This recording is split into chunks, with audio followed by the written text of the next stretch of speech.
En 2023, j'ai généré plus de 50 000 euros de chiffre d'affaires sur Malte et dans cette vidéo, je vais te partager tout le process que j'ai mis pour y arriver. Si tu ne me connais pas, je m'appelle Florent, j'ai 28 ans, je suis consultant Google Ads et Facebook Ads en freelance. Bon, avant, j'étais en CDI et je vais t'expliquer un petit peu tout ce qui s'est passé.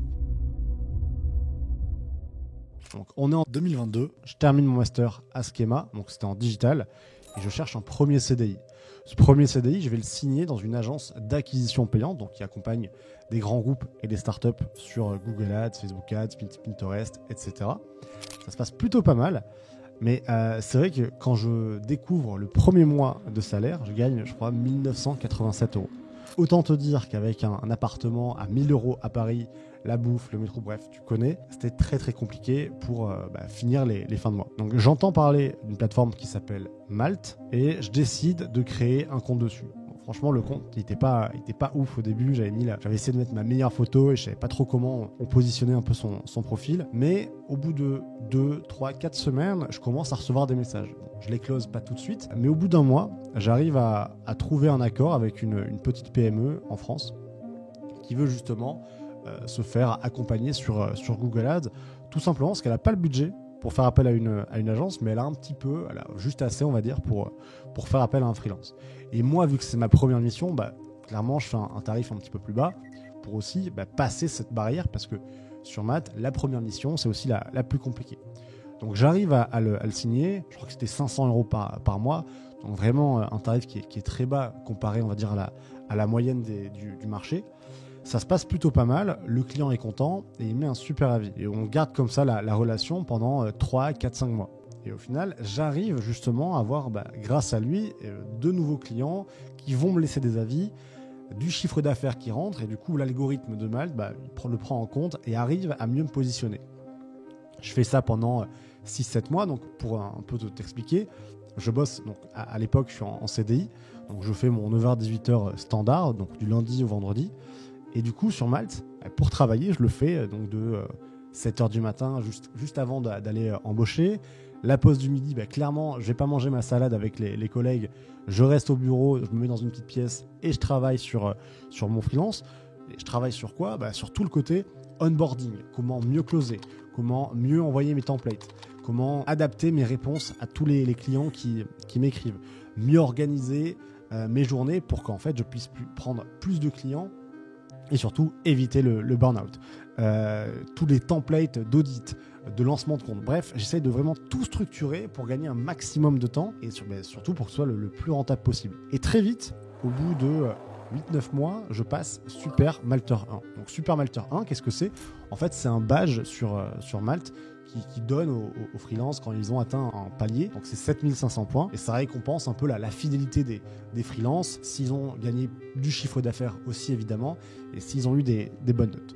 Donc ça, ce passage, il est vraiment important parce que y a des clients qui vont choisir uniquement des freelances s'ils sont super malteurs. Donc en gros, c'est un peu comme si tu disais, je veux prendre, dans une thématique, un pro. Et ça, clairement, je vois qu'il y a un gap. Donc là, on est toujours on est fin 2021. J'arrive Super Malter 1 et clairement, ça change tout. Là, je vois qu'il y a beaucoup plus de missions et surtout, ce qui est intéressant, c'est qu'en ayant cette certification, je suis plus crédible quand je vends mes services et du coup, je peux augmenter mon prix, mon TJM, donc le taux journalier moyen. C'est combien tu vas vendre une journée à un client. Donc à l'époque, j'étais aux alentours de 200, 250, donc un TJM qui est très bas sur Google Ads. Il y a quelques mois, j'étais à 600. Là, je suis un petit peu redescendu à 400. Mais à partir du Super Malter 1, donc du badge, je passe à 300, 350. Et là, c'est beaucoup plus simple de closer un client. Puisqu'en fait, lui, il le sait, qu'il m'a choisi parce que potentiellement, j'ai eu des bons avis, j'ai pas mal de missions. À l'époque, je devais en avoir peut-être 20, 30. Et le badge m'aide beaucoup. Je suis toujours en CDI. Et là, je passe Super Malter 2. Donc un autre step sur Malte qui est aux alentours de 15 000 points. Et en fait, à ce moment-là, clairement, mon salaire sur Malte dépasse mon salaire de CDI. Donc en CDI, j'étais à 2 000 euros par mois pour 35-39 heures par semaine. Là, j'arrive très rapidement à faire du 2 000, 2 500, 3 000 même sur Malte pour beaucoup moins d'heures. Donc, genre, je travaille la matinée, je travaille aussi une petite partie de la matinée juste avant d'embaucher. Donc, des fois, je me levais hyper tôt, genre 6h, 8h. Mais au moins, ça me permettait de dégager pas mal de temps. Alors, petit tips aussi, ce que je faisais, parce que du coup, je pouvais pas envoyer mes mails aux clients à 10h du matin, puisque j'étais au CDI. Je programmais tous mes mails. Donc, tous mes mails, mes envois de récap à 9h45, à 10h11, pour un peu leur donner, comme si j'étais déjà sur le compte. Mais en fait, je l'avais déjà préparé en amont, mais simplement parce que je n'allais pas lui envoyer un récap de performance de la semaine à 6h. Donc, c'était un truc que je faisais. Et c'est vrai que ça m'embêtait parce que je pouvais répondre qu'entre midi et 2, le soir, la matinée. Et c'était compliqué pour moi de répondre sur les horaires de bureau, puisque voilà, on est au bureau, on travaille sur le CDI. Donc là, j'arrive Supermalter 2 et ça se passe vraiment bien pour moi. Je commence à avoir de plus en plus de missions. Et ouais, je passe à 3000, 3005. Et je vois tous les mois, en fait, il y a un truc assez incroyable qui se passe, c'est que je reçois des clients, enfin des demandes de clients.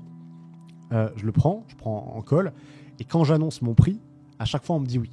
Il n'y a même pas de négociation. On me dit ok, c'est parfait, on peut commencer. Voilà. Donc, au début, je vendais 500 € par mois mon accompagnement sur Google Ads. À 500 €, on me disait oui tout de suite. Bon, vous en doutez, c'est normal, le prix est très bas. Et je passe ensuite à 550, 600, 700, 800 à Supermalter 2. Toujours, on continue à me dire oui. Et il y a très peu de négociations. Et là, je me dis ok, mais en fait, là, en CDI, je suis à 2000 € par mois avec 5-6 clients à gérer. 1 milliard de bilans, 1 milliard de choses à faire qui me prennent un temps, mais qui est monstre. Et parfois, je faisais des bilans avec des clients, mais qui sont importants pour eux.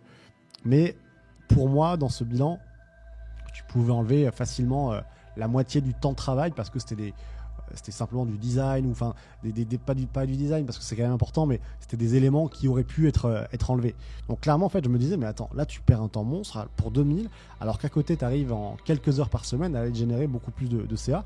Et surtout que je voyais que les derniers clients que j'avais closés, je leur avais donné un tarif mensuel à 800, 900, et ils me disaient toujours oui. Et là, je me dis, ok. Et en fait, si j'arrive juste à me trouver 2 ou 3 clients à 1000 €, et ensuite, après, je les garde sur du long terme et je prends du one-shot, des formations, etc. Ah oui, et en plus, ça j'oublie de le dire, quand j'étais en CDI, je commençais à donner des cours en école de commerce et dans des bootcamps. Donc en école, il y avait l'INSEC, il y avait Schema, il y avait DataBird sur un côté data analyse où j'accompagnais, enfin, je formais des étudiants sur Google Analytics, Google Tag Manager. J'avais aussi lancé une formation avec Germinal sur Google Data Studio. Mais tout ça, je le faisais sur mon temps de bureau. Et tu vas me dire, mais comment tu faisais ? En fait, c'est simple. Je posais mes jours de congé pour aller donner des formations. Donc, en fait, à la fin de ma semaine ou à la fin de mon mois, j'étais clairement HS, j'étais mort. Et c'est vrai que ça jouait beaucoup sur mon moral parce que j'avais pas le temps en fait de me reposer. Je finissais une formation, j'allais en CDI. Le week-end, je bossais sur mon Malte. Et clairement, ça devenait ingérable. Mais je continuais toujours parce que ça me faisait un revenu vraiment énorme. Et je passais en fait d'un étudiant sorti d'études à 1900 € par mois en CDI à 4, 5, 6 000 d'euros par mois, en comptant évidemment le CDI. Donc en fait, ça faisait 2000 CDI, 5000 à peu près freelance. Bon, évidemment, il y a les impôts, tout ça, mais à la fin, ce qui me restait en net, clairement, j'arrivais à faire beaucoup plus de choses. Moi, j'aime bien les belles montres, mais ça, avant, je pouvais pas. Et j'ai réussi justement en économisant et avec du Malte à me faire un petit peu toutes ces belles choses.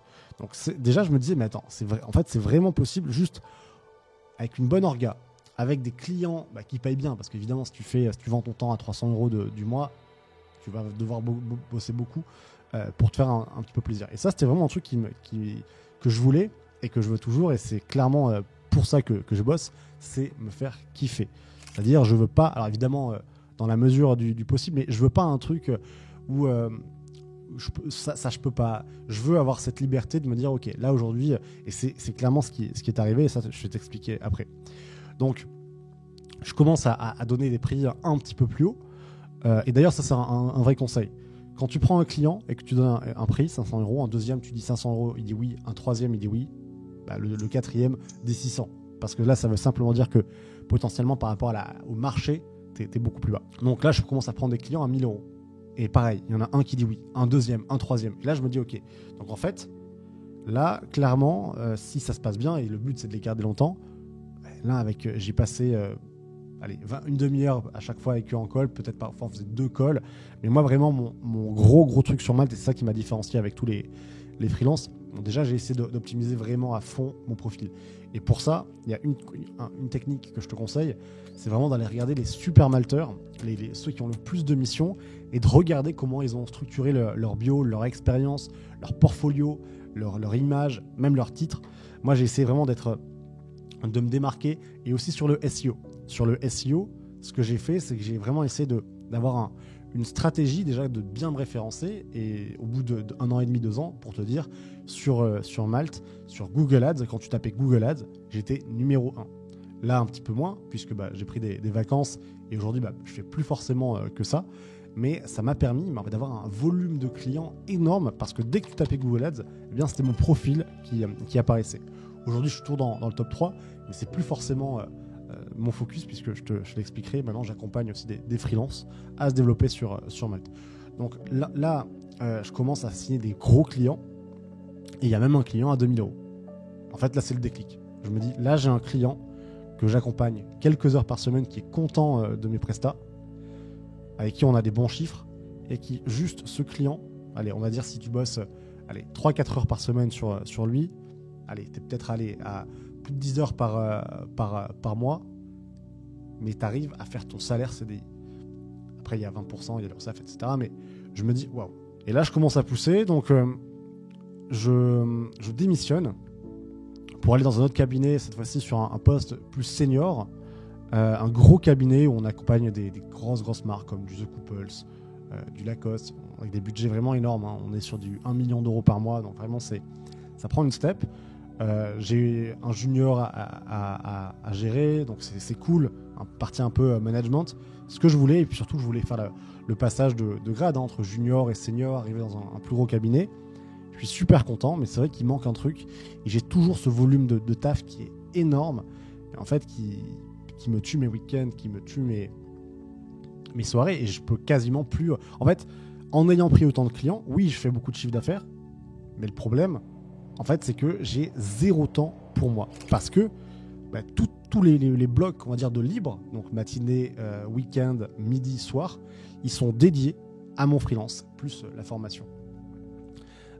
Et là, on arrive en décembre de 2022, et j'ai un pote, Jérémy, avec qui on fait des formations en école, qui me propose, on bosse souvent ensemble sur des formations, ou même sur des clients. Et là, on a une opportunité vraiment hyper intéressante en fait, clairement, c'est sur du long terme, avec des grosses écoles pour des formations. Il y a aussi des clients qui veulent qu'on les accompagne, mais ça va prendre beaucoup plus de temps. Et il y a des cours aussi qui sont dispatchés sur l'année, une matinée, une journée, et clairement, j'aurai pas le temps. Je regarde les congés payés qui me restent, clairement, j'en aurai pas assez. Et surtout, là, je suis vraiment au bout. J'en peux franchement plus, parce que j'ai plus le temps pour moi. Oui, le compte en banque est intéressant. J'ai jamais eu ça, mais je peux plus sortir. Parce que quand tu dis oui à quelqu'un sur Malte, en fait, tu vas l'accompagner. Tu vas pas lui dire, oui, je te dis oui, je prends 2000 euros ou 1000 euros sur le premier mois, 2 mois, et à la fin, j'arrête. Tu as la réputation et tu as envie quand même aussi de l'accompagner jusqu'au bout. Donc là, je me dis, ok, là, ça commence vraiment à être chaud. Et en fait, est-ce que je dis oui à toutes ces opportunités, donc on est en décembre 2022, ou est-ce que je dis non et je sais que je repars au moins pour 1 an de CDI, pour peut-être gagner maximum 500 ou 1000 euros par mois de plus sur mon CDI. Alors que les 1000 euros, il suffit simplement de prendre un call sur Malte, de bien le closer, et ensuite, voilà. Et il me dit, mais t'es con, parce que franchement, là, on peut faire des belles choses, et on dit souvent que ça repassera les opportunités, mais clairement, j'avais pas envie d'attendre que ça repasse. Donc je me dis, ok, on fait quoi ? Allez, je démissionne. Et donc je reviens le lendemain au taf. Et donc je vois mon manager, je dis, ouais, tu peux venir voir 2 minutes. Il me dit, c'est pourquoi ? C'est pour une campagne ? Je dis, non, c'est pas pour les campagnes. Et je dis, voilà, je démissionne. Je préfère arrêter là. Et aussi pour une chose importante, c'est que avec ces 2 tafs à côté, donc CDI plus freelance et les formations en école, tout ça, j'étais moins productif en CDI parce que clairement, je pouvais pas être autant focus, et ça m'embêtait clairement de il y avait des petites erreurs parfois que je pouvais faire parce que j'étais KO. Donc ça m'embêtait, et surtout que je voulais pas leur porter défaut et que ça tombe sur eux. Donc là je me dis écoute, franchement j'ai toujours voulu lancer des projets, me lancer surtout en indépendant, créer, organiser ma semaine comme je veux, fixer mes tarifs, choisir quel type de client aussi, même si on va plus loin dans le côté technique, choisir quel graphique ou quel type de dashboard je vais pouvoir faire à mon client, mon onboarding, bref, en fait un peu comme ma petite entreprise que je lance. Donc ok, je démissionne. Premier réflexe que je fais, là tout de suite je structure ma semaine, parce qu'avant ma semaine a été structurée sur soir, matin, midi. Là j'essaie de tout condenser entre un gros lundi, mardi, mercredi, focus client. Jeudi, vendredi, j'essaye d'être un petit peu plus smooth, création de contenu. Et donc juste avant décembre 2022, je passe Super Malter 3, donc qui est le plus haut niveau de certification sur Malte. Et clairement là ça m'a fait passer une step. Je passe les 100 missions, j'essaie toujours d'apporter un maximum de qualité avec des super avis, et je le dis aussi aux clients, d'ailleurs c'est hyper important là pour tous les freelances qui vont regarder la vidéo, demandez vraiment qu'ils mettent les mots clés dans la vie. Et donc je démissionne, je commence à prendre de plus en plus de clients sur Malte, et un petit peu de délaguer, on va dire, j'arrête avec les clients qui sont un petit peu plus qui ont des tarifs un petit peu plus bas.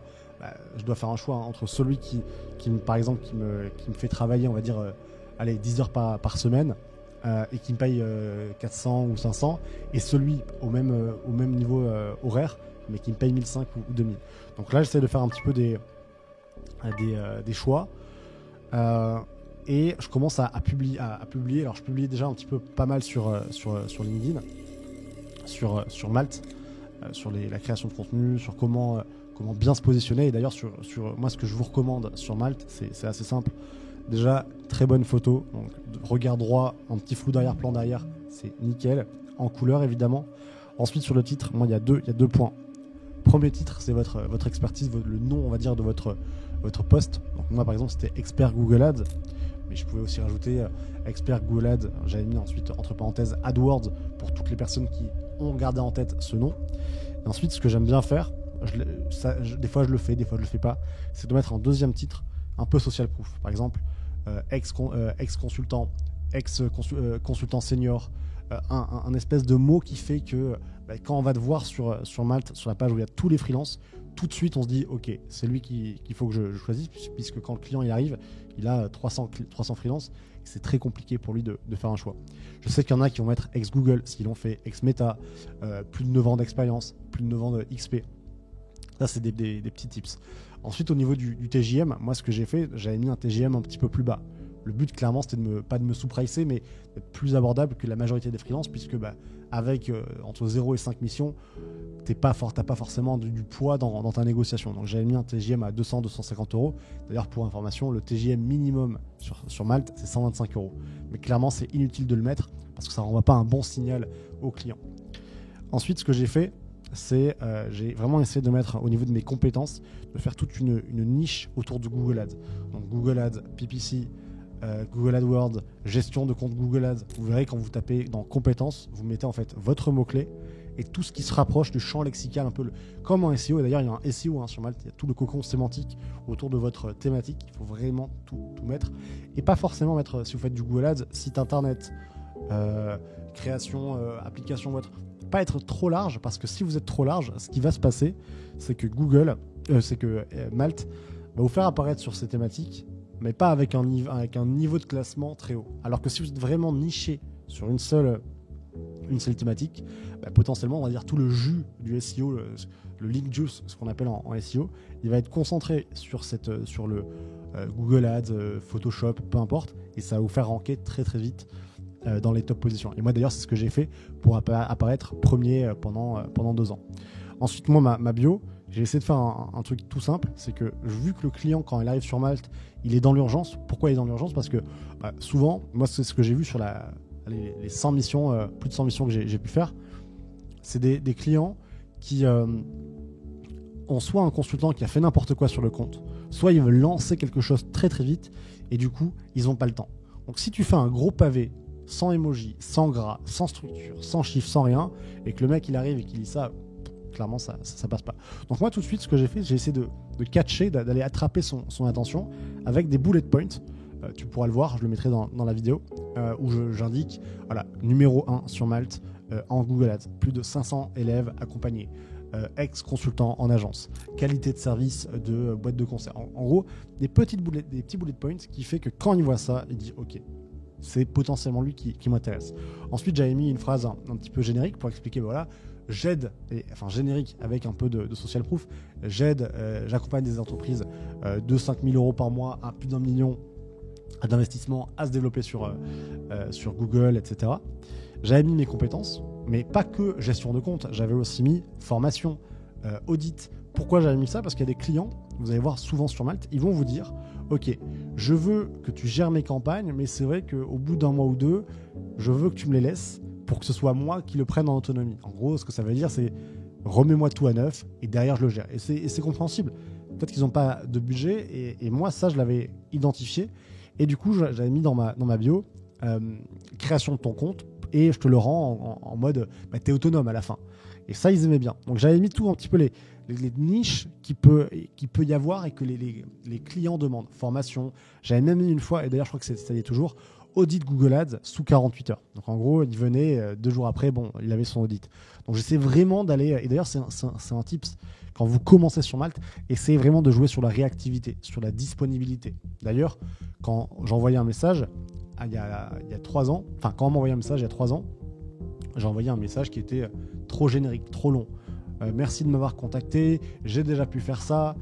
Ça faisait 15 lignes, c'était pas lisible. Par contre, c'est vrai que quand tu n'as pas de mission, c'est quand même important d'avoir une petite phrase social proof pour le convaincre d'aller continuer l'échange. Mais le problème, c'est que je ne mettais pas de lien Calendly. Et aujourd'hui, clairement, un petit lien dans ton message, tout de suite, en fait, ça arrête l'étape de notre message.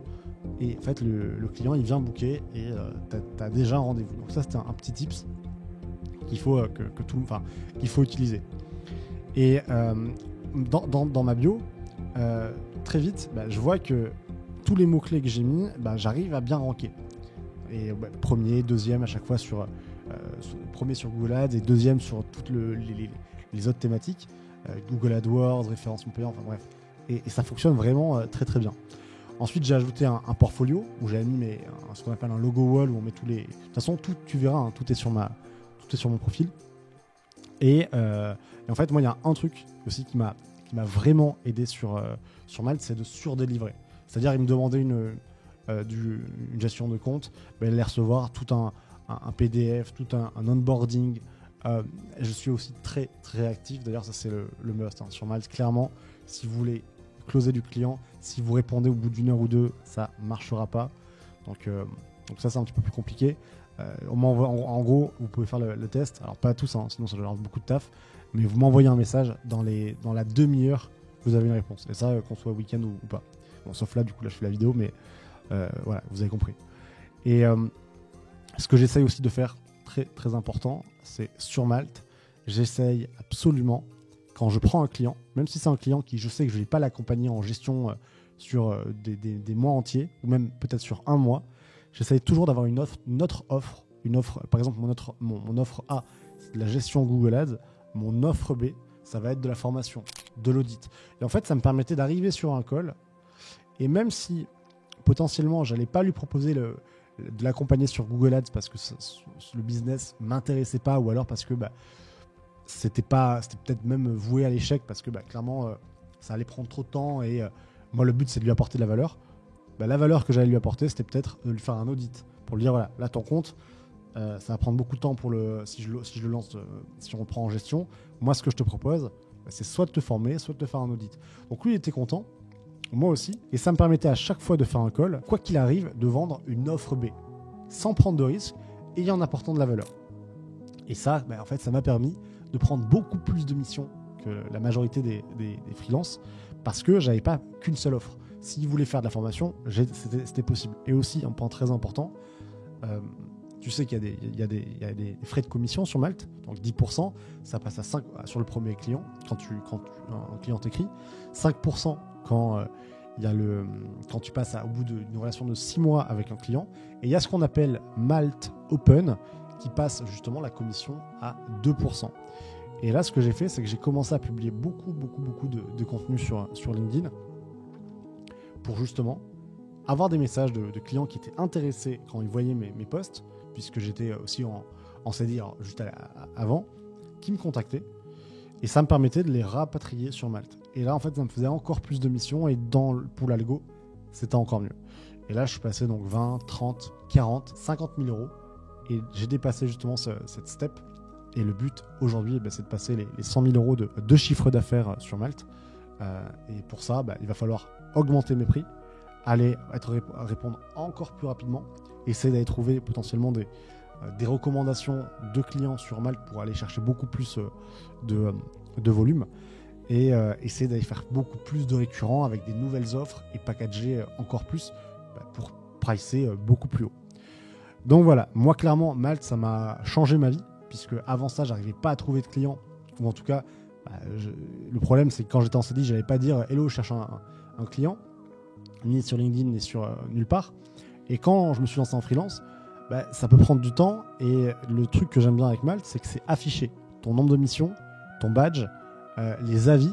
Et en fait, c'est un investissement qui est énorme parce qu'au bout de quelques mois, années, quand on tape ton prénom, d'ailleurs tu peux faire l'exercice avec mon prénom et mon nom, c'est ta page Malte qui apparaît et avec la social proof, la preuve sociale de ton profil. Donc aujourd'hui, clairement, il y a des clients sur LinkedIn qui me voient. Bon, ils voient mon profil mais ils ne m'ont pas vu sur Malte. Enfin, ils n'ont pas vu ce que je faisais et ils vont taper mon prénom pour soit regarder mon site web ou me chercher et là il y a le profil Malte qui apparaît et clairement en fait ça c'est le déclencheur qui va faire que ils vont travailler avec moi. J'ai pu intégrer des collectifs, j'ai pu faire des prestations dans des agences parce que j'avais un bon profil Malte sur Google Ads, j'ai même pu donner des cours en école parce que ils ont vu justement que j'avais rendu plutôt du taf de qualité. Donc clairement, moi Malte, ça a tout changé. Là aujourd'hui, j'y suis encore et ça représente une bonne partie de mon chiffre d'affaires puisque tout simplement, je peux rapatrier des clients sur Malte, mais aussi je peux en trouver et ça me fait un peu une espèce de tambouille qui est hyper intéressante pour mon activité de freelance et surtout parce que j'ai plus à prospecter. Et aujourd'hui, j'ai lancé donc un accompagnement sur Malte. C'est le premier et pourquoi ? Parce que quand j'ai commencé à beaucoup publier sur LinkedIn, il y en avait qui disaient ouais non ça fonctionne pas, je sais pas.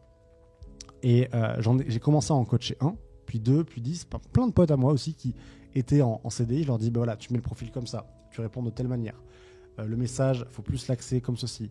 La négociation quand il va te dire c'est trop cher, bascule-le avec cette offre là, demande-lui pourquoi. Enfin, j'essayais un petit peu de vraiment d'aider mes collègues. Et aujourd'hui j'ai un pote. Quand on a commencé, il me dit ouais 1500 euros c'est pas mal. Là aujourd'hui il vient de faire un mois à 6-7 000, il me dit ouais je suis un peu déçu. Tout ça pour dire que quand tu arrives à bien closer, ça va très vite. Et tu vois 6-7 000 euros c'est simplement 6 clients à 1000 euros. Donc c'est ça qu'il faut voir. Et donc je commence un petit peu à accompagner des freelances sur Malte.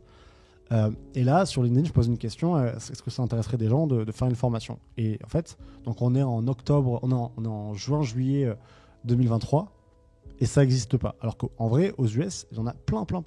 Sur Fiverr, sur Upwork. Et je me dis, ça peut être hyper intéressant de partager un peu toutes mes 3 ans d'expérience pour devancer 90% des freelances, et même des freelances qui ont 30, 40... qui ont 50 ans et qui sont sur la plateforme, des seniors. En fait, moi, en 1 an et demi, j'ai pu passer le numéro 1 assez rapidement avec des petites techniques sur le référencement, sur comment pricer, comment bien me référencer. Et je me dis, ça peut être intéressant parce que ça peut être aussi cool pour le mec qui est là depuis 4-5 ans, qui a un profil senior, qui a 45 ans, je dis une bêtise, que l'étudiant qui est déjà sur Malte et qui veut justement se lancer. Donc, je fais ça et je passe tout mon été à faire les vidéos. Et je la lance en octobre. Ça démarre doucement. Je crois que le premier jour, je fais 1000 ou 2000 euros de vente. Donc déjà, c'est énorme pour moi, mais je me dis... après, ça s'arrête. Donc juste là, sur le octobre, je fais 1000, 2000. Enfin, à peu près, peut-être 2000 euros. Et je me dis, ok, c'est cool, mais je vois après que ça descend. Genre novembre, ça commence très, très, très light. Je me dis, tiens, c'est pas ouf. Et là, je commence à de plus en plus à en parler, à montrer des résultats d'élèves que j'ai accompagnés sur Malte. Et là, un pic énorme. Je crois que je fais Je fais à peu près 15K, premier mois plein, on va dire, sur novembre. Et là, incroyable. Donc, je déménage à Marrakech. Alors, j'ai un peu vécu la grande vie rapidement parce que c'était trop Malte et la formation, ça a tout changé pour moi et je suis hyper reconnaissant.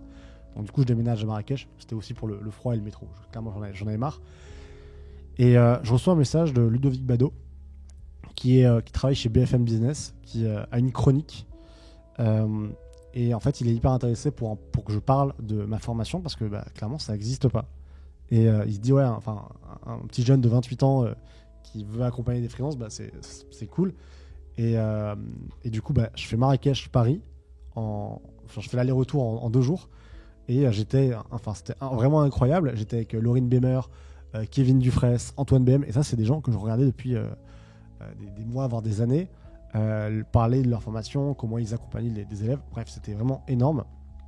En décembre, ça baisse un petit peu au niveau du chiffre d'affaires. Et là, janvier, ça vient de commencer. Mais au niveau du... J'ai préparé plein de choses, notamment j'ai fait appel à des experts de chaque thématique, SEO, ads, graphisme, pour partager un petit peu leur expérience. J'en ai même fait, vous avez peut-être dû le voir sur ma chaîne YouTube, un road to Malte avec Axel, qui est mon graphiste, un super graphiste freelance qui fera certainement la miniature de cette vidéo.